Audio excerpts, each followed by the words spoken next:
ஓம் ஸ்ரீ மகா கணாதிபதயே நமஹ. ஓம் ஸ்ரீ குருப்யோ நமஹ.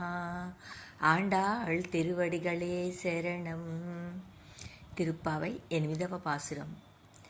கீழ்வானம் வெள்ளென்று எருமை சிறுவீடு மேய்வான் பரந்தன காண்மிக்குள்ள பிள்ளைகளும் போவான் போகின்றாரை போகாமல் காத்து உன்னை கூவுவான் வந்து நின்றோம் கோதுகலமுடையா பாவாய் எழுந்திராய் பாடிப்பறை கொண்டு மாவாய் பிளந்தானை மல்லரை மாட்டியா தேவாதி தேவனை சென்று நாம் சேவித்தால் ஆவா வென்றாராயும் தருளேலோரெம்பாவாய்.